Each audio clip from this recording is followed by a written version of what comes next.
시온에서 너를 붙드시며 내 모든 소재를 기억하시며 내 번제를 받아주시기를 원하노라. 내 마음의 소원대로 허락하시고 내 모든 계획을 이루어 주시기를 원하노라.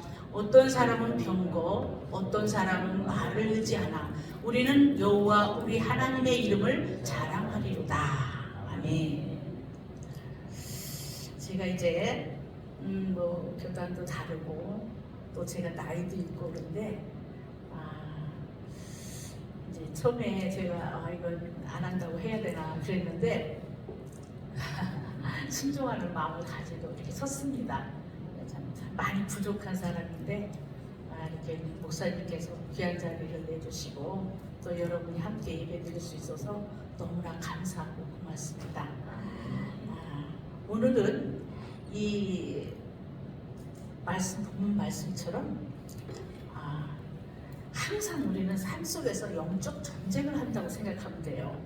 우리는 영적 전쟁의 군사들이다 이렇게 생각하면 됩니다. 그래서 늘 누구나 다 항상 전쟁 속에 살아요. 아침에 일어나면 새벽 예배 갈 것인가 말 것인가 하는 영적 전쟁이 있죠. 또 그 다음에 이제 아이들 학교 보내면서 뭐 이것저것 또 남편들은 회사에 가면 또 그 안에서 상사들과 동료들 간에 무슨 영적 전쟁이 있습니다. 뭐 좋은 말로 하면 뭐 교제도 있고 좋은 것도 많이 있지만 나가서 보면 항상 우리는 긴장해야 되고 언제 어디서 사탄이 우리를 치고 넘어올지 몰라서 항상 긴장하고 성령으로 충만하고 있을 때 우리는 승리할 수 있다는 사실을 기억하시기 바랍니다. 저도 마찬가지로 영적 전쟁을 날마다 하고 살아요. 사실은. 그래서 제가 이제 이제 기회가 되면 저에 대한 간증을 이렇게 이야기하실 텐데 오늘은 잠깐만 저에 대한 소개를 해야 될 것 같아요.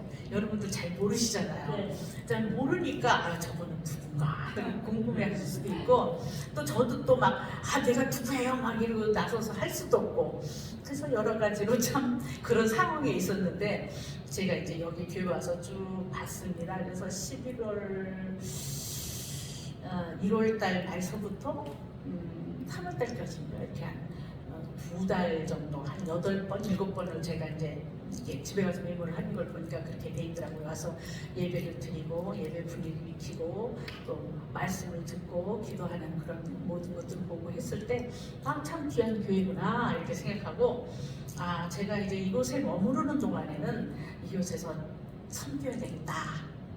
뭐 섬기는 게 뭐 내가 뭐 앞에 나가서 뭐 일을 하고 그런 게 아니라 하나님을 섬기는 마음을 가지고 이곳에서 있어야 되겠다 그런 마음이 들었어요. 그래서 그냥 있으니까 저 사람들이 이단에서 왔나 저 사람들이 뭔가 엄청 궁금해하시는 것 같았어요. 저는 이걸 어떻게 얘기를 하나 그러다가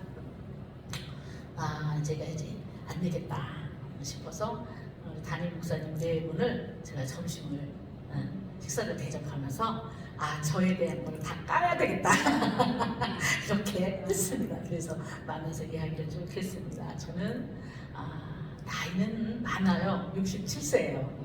67세고 또 제가 이제 성결교단 기독교 대한 성결교단에 이제 2016년에 목사를 받고 그 전에는 2009년 39살서부터 제가 이제 목회를 시작했어요. 39살부터 전도사를 일을 하다가 저는 이제 우리 남편이 좀 더 공부해서 목사 안수를 받아서 개척을 합시다 막 이러는데 제가 절대 안 합니다. 저는 그냥 전도사로 목사님들을 잘 섬기고 교인들을 잘 섬기고 그렇게 하다가 정년퇴직하겠습니다. 그랬는데 그게 하나님 뜻이 아닌지 갑자기 이제 전도사 생활을 하다가 이제 큰 교회에 전도사로 갔다가 그 교회에서 한 6, 7년 되니까 담임 목사님이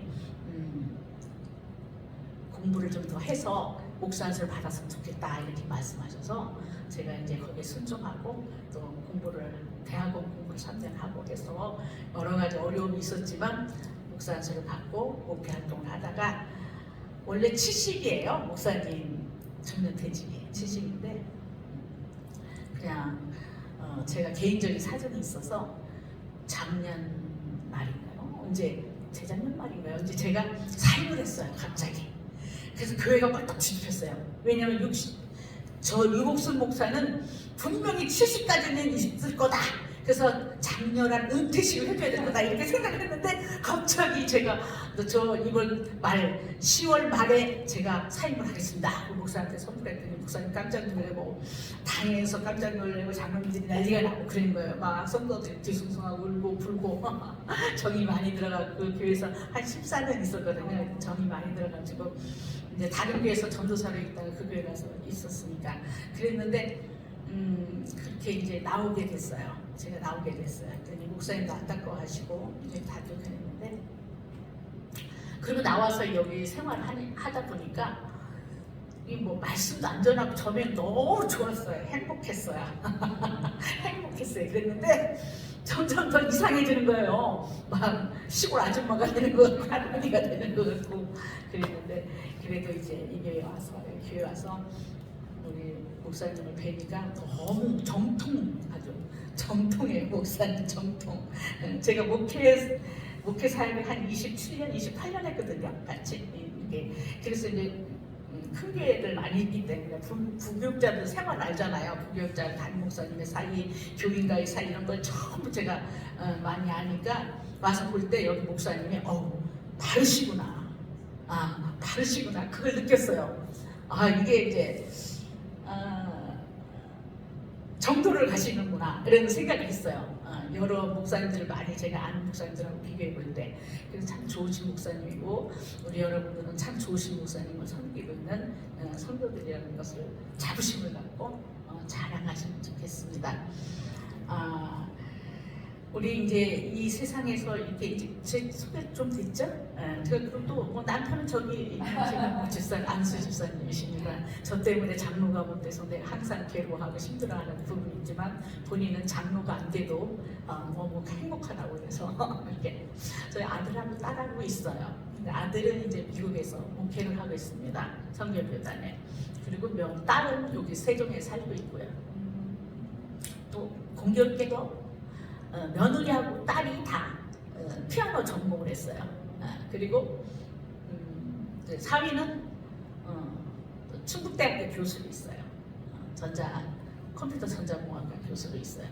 그래서 아주 저는 행복한 이런 목회를 마무리할 거다 이렇게 생각했는데 제가 교회를 나오게 된 이유 중에 가장 큰 이유는 여러분 아시는 분은 아시겠지만 제가 미국에 가야 될 일이 있어서 미국 가기 전에 좀 쉬었다 가야 되겠다.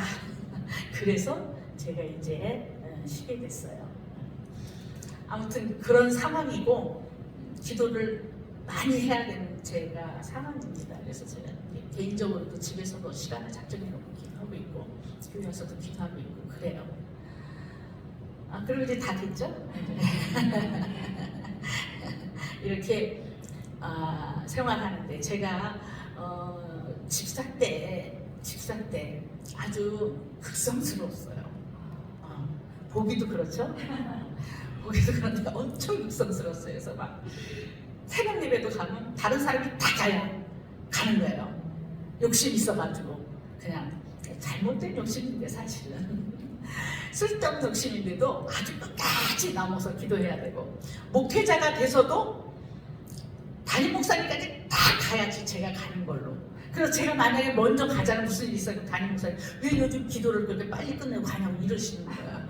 그 시간 동안 그 기도를 제 나름대로 열심히 했어요. 잘한 건지 못한 건지 그건 잘 모르겠는데 아무튼 그렇게 욕심이 있었어요. 근데 그 간절한 기도가 힘이 되었던 것 같아요. 저에게. 그래서 될 수 없는 목회자가 되게 하신 것 같고 또 될 수 없는 자리까지 있게 하신 것이 하나님의 은혜고 기도의 힘이 아니었나 이렇게 생각하고 기도에서 얻는 여러 가지 유익한 점이 많았다는 사실을 여러분에게 나눠주고 싶습니다. 우리 이 본문에 보면 환난 날에 여호와께서 내게 응답하시고 또 야곱의 하나님 이름이 너를 높이 드시고 이랬어요. 그래서 환난 날에 여호와께서는 내게 응답하셨다는 것은 환난 날은 전쟁 때를 이야기하잖아요. 환난 날에 하나님 응답하신다는 말씀은 결국 기도하는 삶을 전제로 한 말씀입니다. 그래서 우리가 삶 속에 어렵고 힘들고 지칠 때도 기도하지만 기쁘고 좋을 때도 기도해야 된다는 것입니다. 그러니까 우리는 기도가 늘 아주 생활화가 돼야 되는 거죠. 그래서 누구는 시도 때도 없이 기도한다. 맞아요. 시도 때도 없이 기도하는 거예요. 설거지를 하면서 하나님 오늘 밥을 맛있게 이렇게 먹고 설거지를 합니다. 내 심령도 깨끗하게 씻어주세요. 이렇게 기도하면 되고 뭐 여러 가지가 있잖아요. 뭐 은행 앞을 지나갈 때 저는 그렇게 기도합니다. 하나님 저 은행에 내가 최고의 고객이 되게 해주세요. 말도 안 되지만 그런 기도하고 또 약국 앞을 지나가서 이 약국에서 조제되는 모든 약이 환자들이 다 이 약을 먹고 효과를 보게 해주세요. 뭐 기도할 게 너무나 많잖아요. 파출소 앞을 지나간다? 하나님 정말 정의로운 사회가 되게 해주시고 정말 나쁜 사람이 없도록 하나님 이 사회를 의로운 사회가 되게 해주세요. 기도하는 거예요. 기도 제목이 너무 많고 너무 많아요. 그래서 늘 우리는 기도해야 된다. 우리가 인생에 있어서 인생의 전쟁에 있어서 하나님께서 도와주셔야 승리한다는 말씀을 우리가 늘 깊이 깨달아야 돼요. 하나님께서 우리를 도와주셔야지 우리가 살 수 있습니다. 하나님의 도움이 없으면요 한순간도 살 수가 없어요. 뒤돌아보니까 67년을 뒤돌아보니까 다 하나님의 은혜였어요. 아플 때도 힘들 때도 지쳐서 울 때도 속상해서 화날 때도 다 하나님의 은혜였었어요. 그래서 하나님의 은혜는 우리가 기도하고 하나님께 도와달라고 얘기할 때 승리할 수 있는 그러한 어떤 조건이 되는구나, 그런 걸 저는 느꼈습니다. 기도는 우리에게 승리로 인도하는 길이라는 사실을 잊지 마시기 바랍니다. 우리 오늘 잠깐 이야기 하겠습니다가 귀신 들린 아이가 있었어요. 그래서 마가복음 9장 이렇게 보면은 9장에 보면은 귀신 들린 아이가 있었는데 이거 제자들이 고치려고 해도 못 고쳤잖아요.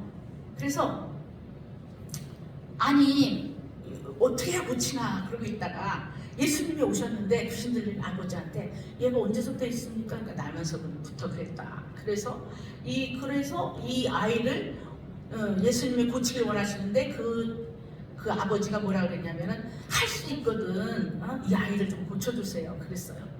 그랬더니 예수님 할 수 있거든 무슨 말이냐 그랬잖아요. 오늘 본문에 23절 보니까 뭐라 그랬어요? 예수께서 이르시되 할 수 있거든 무슨 말이냐, 믿는 자에게는 능히 하지 못할 일이 없느니라 하시니, 이런 말씀을 하셨어요. 능히 할 수 없는 일이 없다, 하나님 앞에서는. 그래서 저도 기도합니다.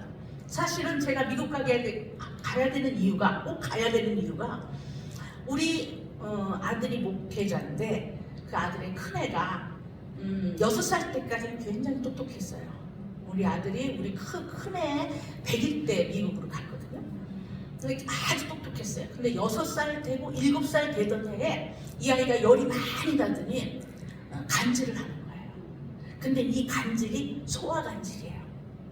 소화 간질에다가 희귀성이 있어요. 그러니까 얼마나 힘들어하고 우리 사모가, 우리 며느리가 너무 힘든 거예요. 그 아이들 막 밤에 막 10번씩 하는 거야. 그러니까 애도 막 지치고. 그런데 감사한 거는 미국에서 전혀 돈이 하나도 안 들어요. 우리나라에서는 걔를 감당할 수 없을 텐데, 그래서 하나님께서 감사하게도 미국에서 그 병을 앓게 하셔서 감사해요. 근데 지금은 이제 시절을 많이 하진 않지만 그 대신에 자폐가 왔어요. 너무 이게 많이 하니까 자폐가 왔어요. 그래서 등치는 얼마나 크고 좋은지 몰라요. 잘생겼어요. 아이돌 같아요. 아이는. 그런데 6살이야. 정신연령이. 그러니까 지금 그림 그리고 또 성경을 이렇게 글씨를 쓰고 이런 거를 하는 거예요. 영어도 잘하고 엄청 똑똑했던 아이가 그렇게 됐어요. 그래서 그 아이를 우리 며느리가 혼자 보기가 힘드니까 이제 우리가 와서 봐줬으면 하는 거예요. 그래서 100사람이면 100사람 가지 말라고 해요. 목사님 가지 마세요. 아니 여태 고생하고 목회하시다가 있는 노년에 편안하게 지내셔야지 뭐 한다고 걸로 가시냐고 막 이래요.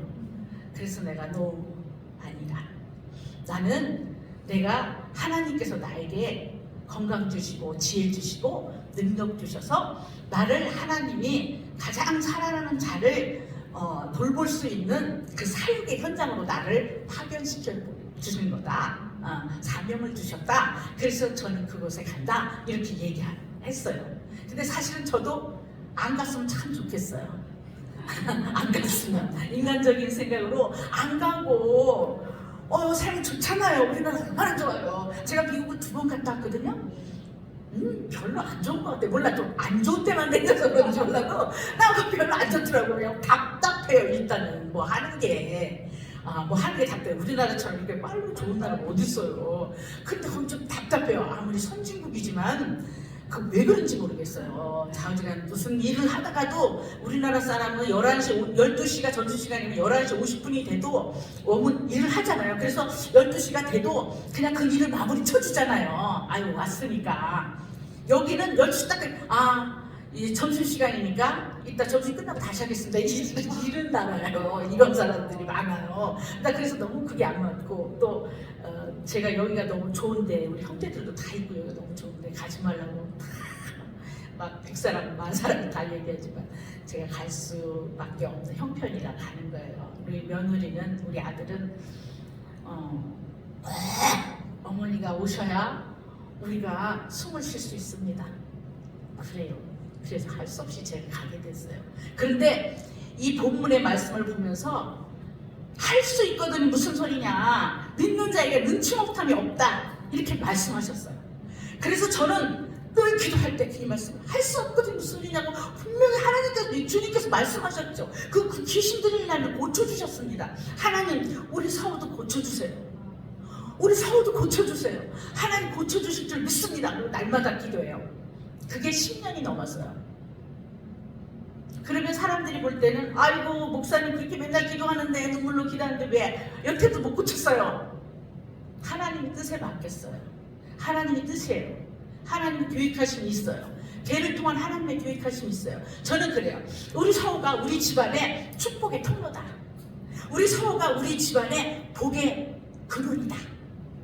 우리 서우를 통해서 우리가 정말 장애인의 가정, 장애인, 얼마나 내가 그전에는 그런 걸 잘 몰랐어요. 목회자인데도 뭐 그렇구나 그렇게 생각했는데, 우리 집에 그런 장애가 있기 때문에 다른 아이가 조금이라도 아프거나 조금이라도 그러면 가슴이 저려요. 그 아이를 보면 그 마음은 하나님의 그 사랑을 느끼게 해준 마음이에요. 이게 얼마나 귀합니까?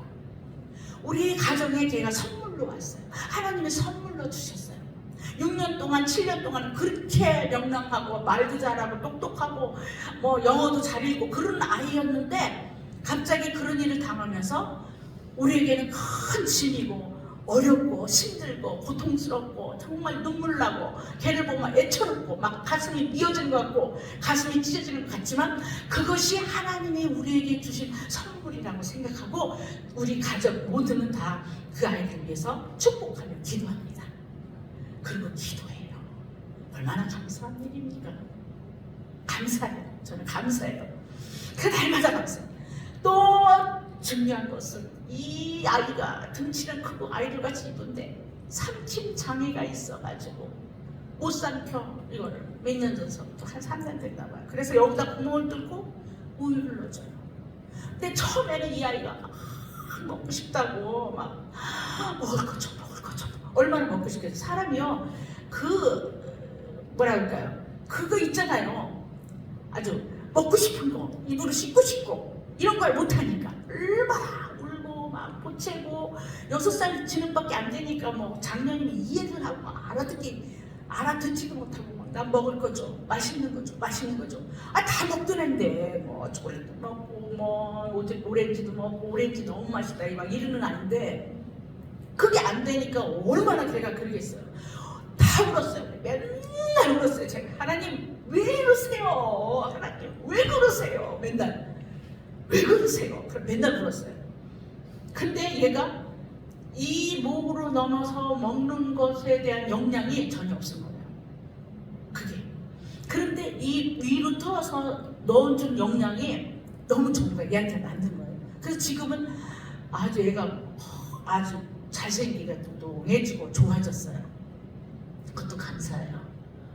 하여간 감사 안 할 게 없어. 우리 서울은 날마다 기적을 경험하게 만들어줘요. 우리에게 너무 감사하죠. 잠시라도 눈을 돌리질 못해요. 걔를 보려면 우리 애미가. 그러니까 그렇게 많은 시간, 그렇게 많은 순간순간들이 너무나 아픔을 겪고 있기 때문에 그것을 내가 외면할 수가 없어서 가는 거예요. 우리 김주사하고 저하고 이제 선교지다 생각하고 가는 거예요. 선교사로 파송받았다 가는 거예요. 왜 있으면 여기 있으면요 아무것도 하려고 먹고 뭐 여행 다니고 자고 이거 무슨 의미가 있어요? 내가 전에 있던 교회 목사님한테도 그랬어요.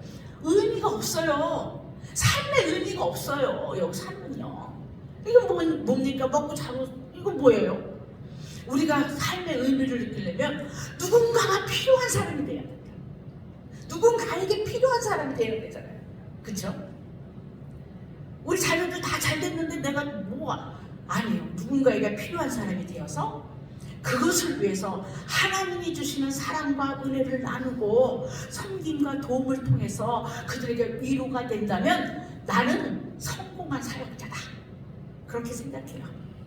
그래서 기쁘고 감사해요. 한때는 울고 불고 하지만 어떤 땐 사람이니까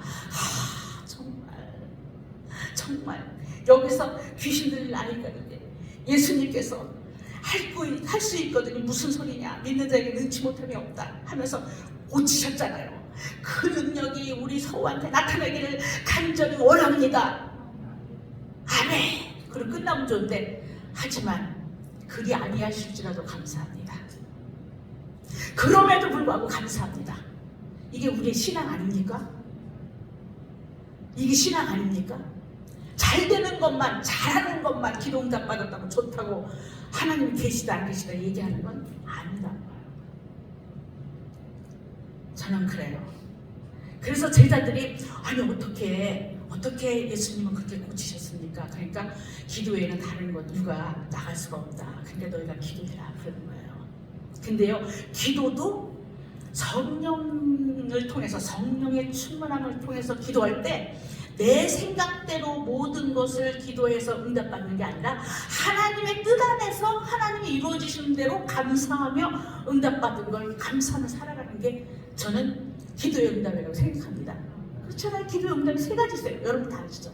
첫째, 노, 안 돼. 또 하나는 기다려. 또 하나는 예스, 기도 있죠. 우리는 어떤 거냐? 우리 서울에 대해서 하나님의 기다려. 저는 그게 응답이라고 생각합니다. 10년을 넘어 기다렸어요. 언제까지인지 몰라요. 우리 서우가 생명이 다른 날까지 우리가 기다려야 될지도 몰라요. 그래도 감사합니다. 하나님 뜻이 있겠죠. 하나님의 어떠한 일들이 있겠죠. 하나님의 기적이 있겠죠. 그리고 바라보고 기대하면서 날마다 기도하는 게 우리 가정이 가장 큰 사명이라고 저는 생각하고 감사합니다. 그러므로 우리가 모두가 정말 성령 충만함으로 기도해야 된다는 것 사실입니다. 여러분 어떤 형편과 어떤 사정인지 우리는 알 수 없어요. 그렇지만 우리가 기도하는 것은 우리 형편과 사정을 위해서 하나님께서 응답하시는 게 아니라는 거죠. 하나님의 뜻 안에서 이루어지는 것이 기도의 응답이라고 저는 확신합니다. 뭐 여러 가지 말씀이 많이 있지만 우리 특별히 이 출애굽기에서 모세의 기도 있잖아요. 아멜렉과의 전쟁에서 모세가 산꼭대에 올라가서 정말 손을 들어 기도할 때 아멜렉에서 여호수아가 백성들하고 싸워 이기고 또 손이 내려오면 져서 아론과 훌이 그를 받쳐줘서 싸움에 다 승리하도록 그를 받쳐줬다는 얘기했잖아요. 우리는 누구를 하나가 어려움을 당하면 서로가 다 기도함으로 중보 기도함으로 은혜를 받고 은혜를 누리고 같은 공동체 안에서 사랑을 누린다고 저는 생각해요. 그래서 기도 제목을 많이 받을수록 기뻐해야 돼요. 하나님의 뜻을 나도 동참하며 함께 갈 수 있구나 그런 생각을 갖는 거예요. 자, 기도가 이렇게 어떻게 보면 우리 세종로교회 오니까 기도 많이 하시더라고요. 목사님이 선교사를 위해서도 기도하고 또 주일날 뭐 여러 또 뭐 이런 기도들을 많이 하시더라고요. 저는 그 기도가 너무 은혜스러웠었어요. 은혜스러워요 지금도요. 아주 목사님의 기도가 아주 정도를 이렇게 목회자들은 다 알거든요. 정도를 가나 안 가나 다 알잖아요. 그래서 우리 이제 처음에 이제 그 전도사 되면 우리 전도사 신학교 졸업하고 전도사로 오면요. 처음에는 아주 열정을 가지고 와 기도해요. 그리고 어느 순간이 되면 설설 줄어들어가지고 나중에 다 빼먹고 토막만 남아가고 기도하는 분들이 가끔 있어요. 그래서 이제 우리는 오래 이제 신앙 이제 사역자 생활을 오래 하니까 다 알죠. 기도해요, 전도사님. 그렇게 기도하면 나중에 담임 목사 되면 어떡하려고 그래. 담임 목사 되면 기도를 많이 해야 되는데 그렇게 하면은 그때 되면 다 하죠. 그래서 내가 속으로 웃어요. 에이구 우리 아들 같아서 웃습니다. 이렇게 우리가 영적 전쟁 앞에서 우리가 기도하는데 우리 목사님이 영적 전쟁, 우리 세종로교회의 영적 전쟁 앞에 가장 앞에 선두주자를 쓰신 분이 담임 목사님이시기 때문에 담임 목사님을 위해서 많이 기도해야 된다고 생각합니다. 다시 중보기도 해주시기 바랍니다.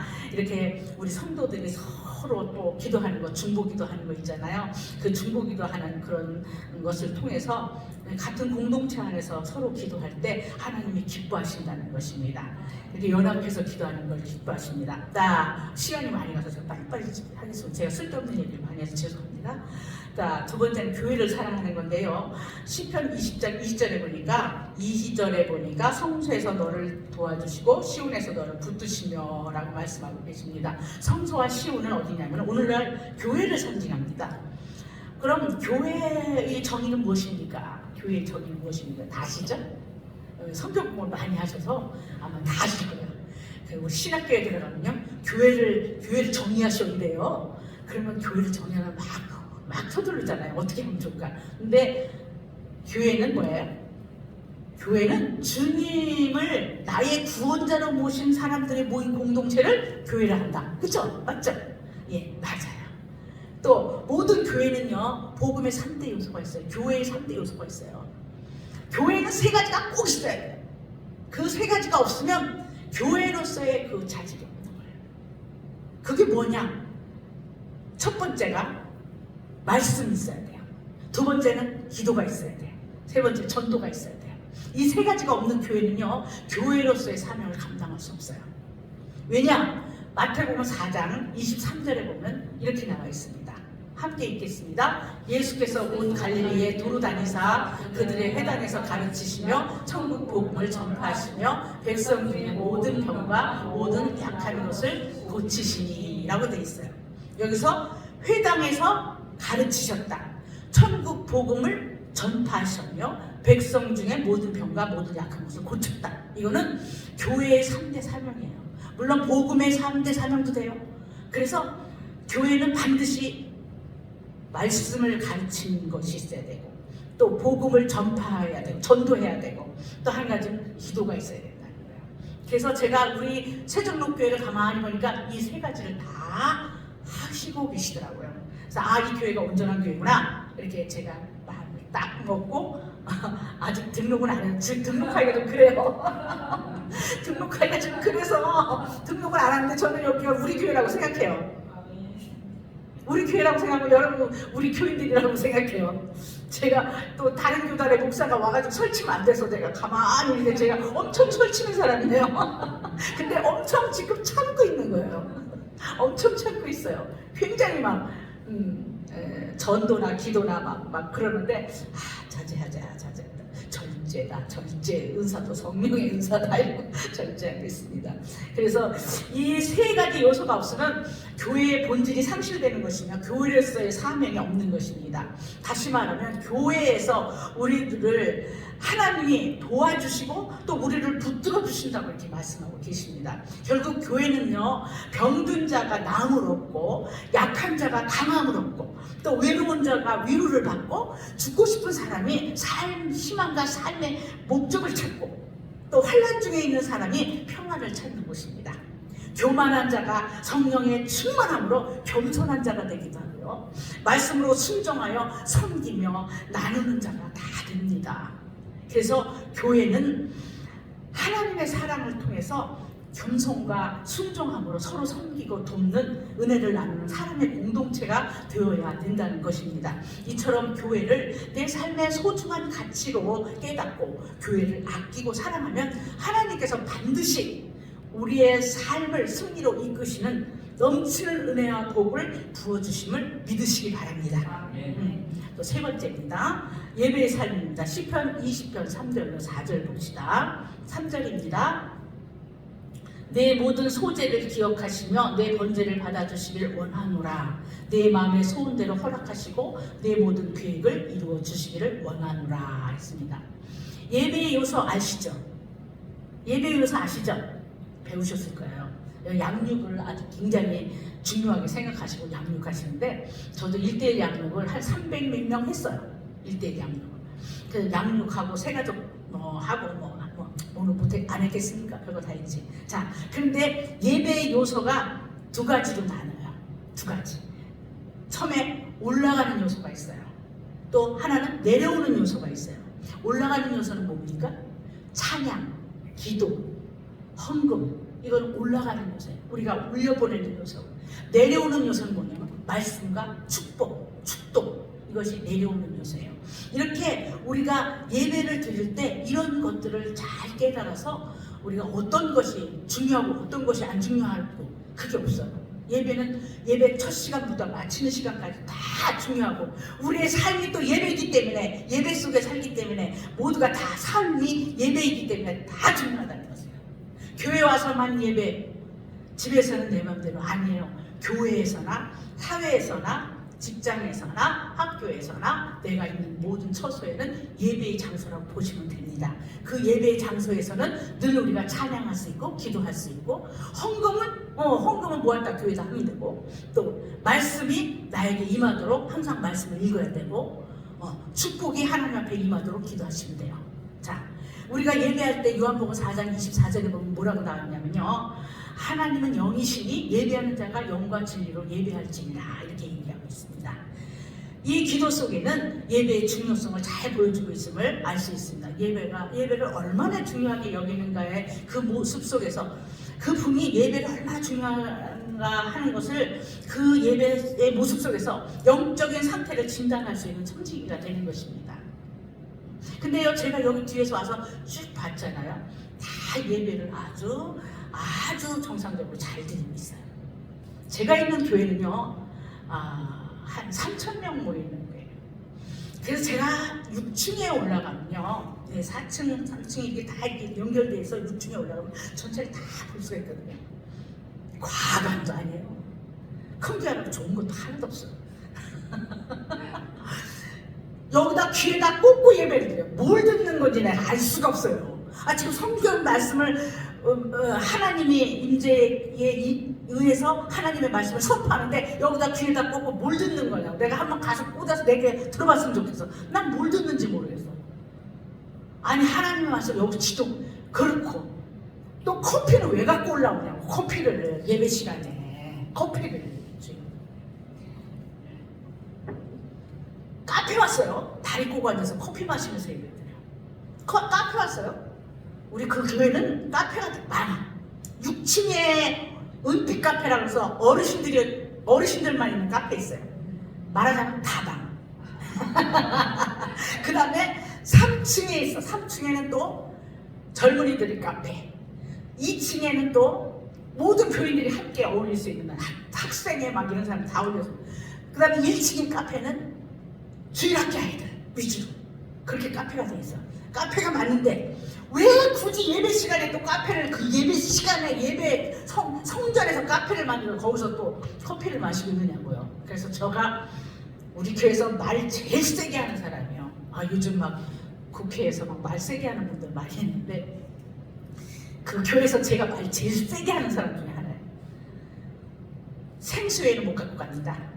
생수회는 못 갖고 갑니다. 버리고 들어가시든지 어디다 놨다가 나중에 잡수든지 본당에는 커피 외에 차 이런 거 못 갖고 갑니다. 아무것도 못 갖고 갑니다. 그때 어떤 노인네가 와가지고 목사님 나 기침을 해서 사탕 갖고 들어가야 돼. 그래서 오케이 그건 좋다. 그런데 생수회를 못 갖고 들어가겠어요. 예배를 얼마나 사모하는 마음을 가지고 드려야 되냐면 하나님이 여기 계시다는 생각을 가지고 예배를 드리며 예배를 눈으로 드리고 설교자의 얼굴을 보고 입으로 드려야 돼요. 입은 뭐예요? 아멘으로 드려야 돼요. 귀로 드려야 돼요. 이래서 삼각자가 다 맞아 들어가야 돼요. 그래서 설교 시간에는 항상 아멘, 눈을 목회자를 쳐다보고 또 귀는 쫑긋해서 다른 거 신경 쓰지 않고 기도 목회자의 말씀을 듣고 이렇게 할 때 하나님이 그 예배를 받으시는 줄을 믿습니다. 하나님의 보호를 받는 것보다 더 중요한 것은요, 예배를 통해서 하나님 편에 서는 것이에요. 하나님 편에 서는 것이에요. 자, 그 어떤 것도 예배와 바꿀 수 있는 것은 단 하나도 없습니다. 하나도 없어요. 어떤 분이 그래요. 아주 엄청 이쁘게 하고 왔어요. 교회 오는데 막 머리 여기까지 바까지 하고 막 멋있게 하고 왔어요. 그 권사님이 평소에는 안 그러는 분이에요. 그냥 대충 오시는 분이에요. 근데 그날 그렇게 이쁘게 하고 왔어요. 그래서 내가 아이고 권사님 오늘 웬일이세요? 왜 이렇게 이쁘세요? 우리 교회 불 다 꺼야 되겠네. 권사님한테 광채가 나네. 그랬더니 조카 결혼식이 있어서 조카 결혼식 있다고 그렇게 입고 오고. 내가 그랬어요. 아니 조카 결혼식 있다고 그렇게 입고 오고 평상시에 좀 하나님 앞에 나오는데 좀 그렇게 입고 오세요. 조카가 중요해요?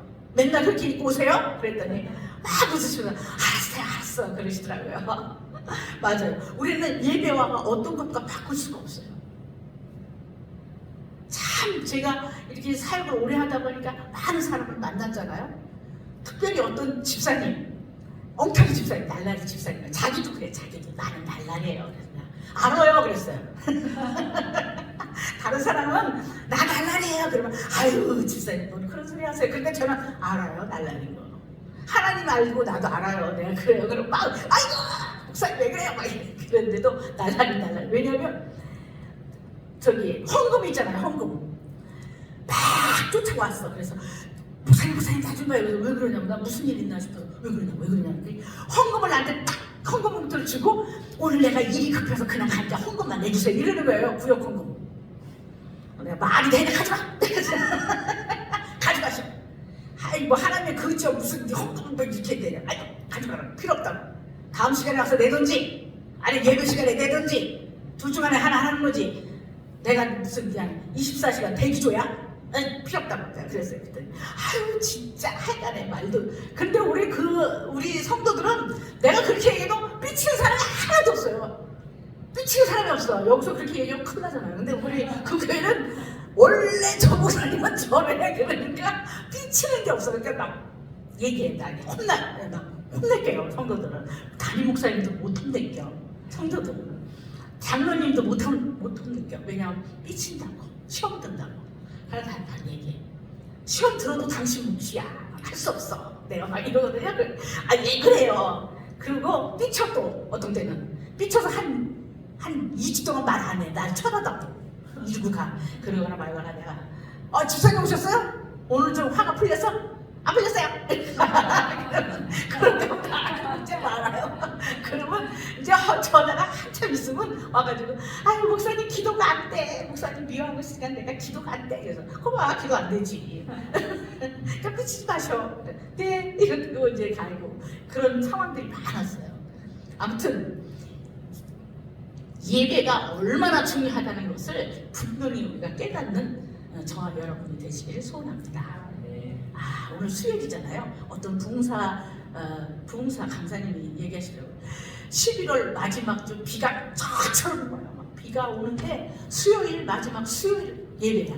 밤 예배. 그런데 너무 가기가 싫은 거야. 몸이 막 쑤셔. 비가 오니까 쑤셔. 안 가고 싶어. 정말 피곤해 안 가고 싶어. 그런데 그때 안 오면 그때 예수님 오실지 모른다는 거예요. 그 부흥강사님이. 그런 날은 더 와야 된다는 거예요.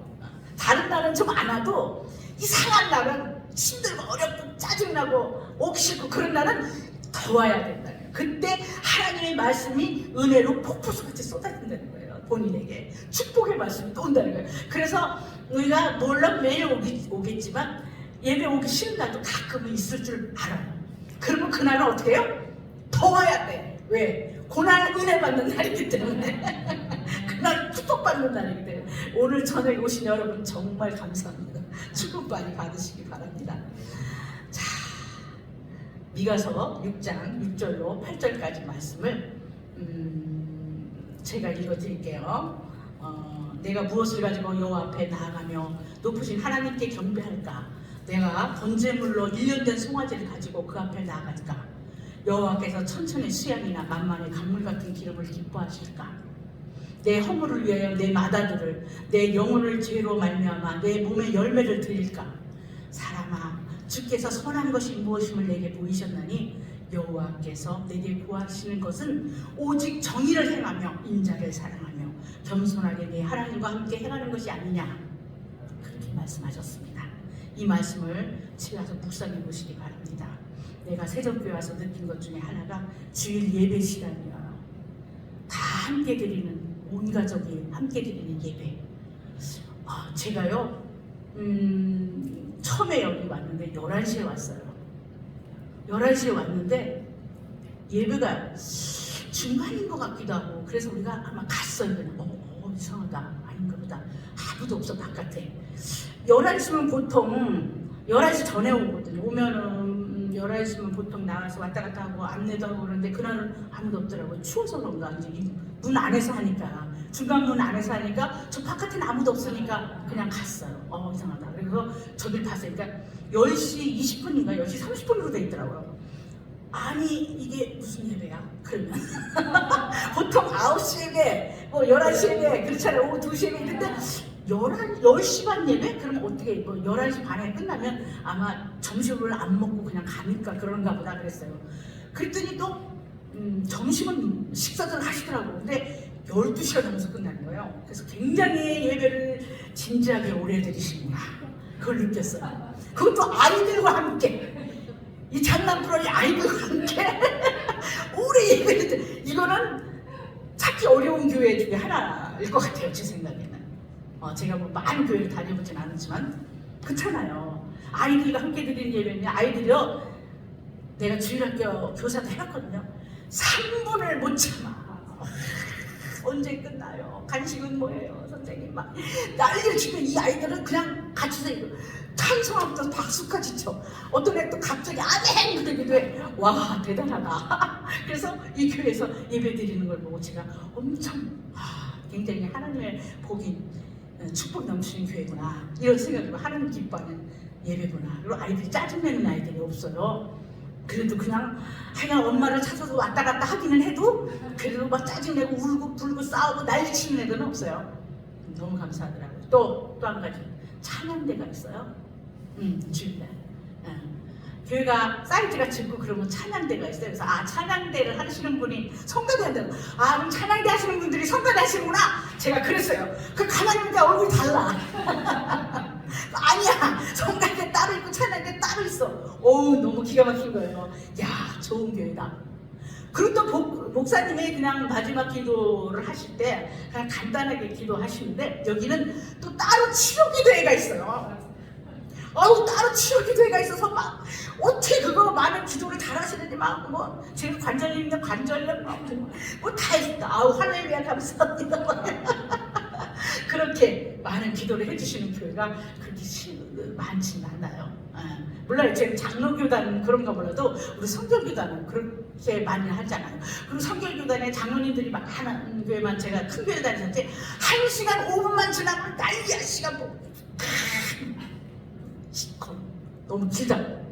우리는 뒤에서 목사님이 좀 기도를 막 설교를 오래 하면 부목사들이 막 뒤에서 난리야, 짱이라고. 왜냐하면 성들이 원성이 막 일어나니까 짱이라 난리거든요. 근데 이 교회 그런 게 없어요. 12시가 넘었는데도 안 끝났어 아직. 그래서 내가 대단한 교회다 생각했습니다. 아무튼 감사해요.